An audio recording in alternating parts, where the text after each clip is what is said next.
दूध चढ़ा दिया है खीर के लिए। ये 5 इलायची हैं, ऐसे कूट के डाल देंगे, ये इसी में डाल देंगे। इसको दूध अच्छे से पका लेंगे, जब थोड़ा रह जाएगा तब चावल डालेंगे। इसको अच्छे से दूध पकाएंगे, 2 लीटर है, 1 लीटर रह जाएगा तब डालेंगे चावल। आधी कटोरी चावल है, इसमें पीस लेंगे मोटा।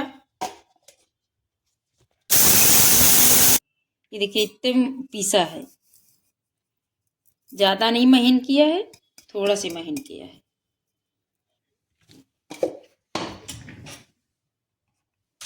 ये देखिए दूध पकने लगा है, अब इसमें डालेंगे केसर। इसमें कलर अच्छा आता है, डाल दो।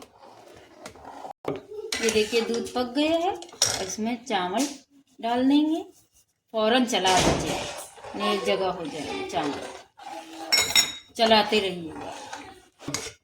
ये चावल जब गल जाएंगे तब शक्कर डाल देंगे, जैसे चलाते रहिएगा, नहीं जलने लगेंगे नीचे।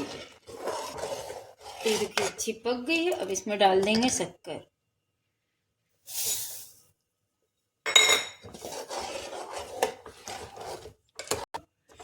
एक कटोरी शक्कर।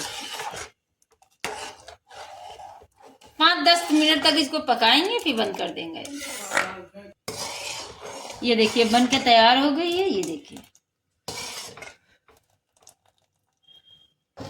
ये कलर नहीं डाला है, इसमें केसर डाला है, केसर से ये येलो हुई है। ये देखिए बन के तैयार हो गई।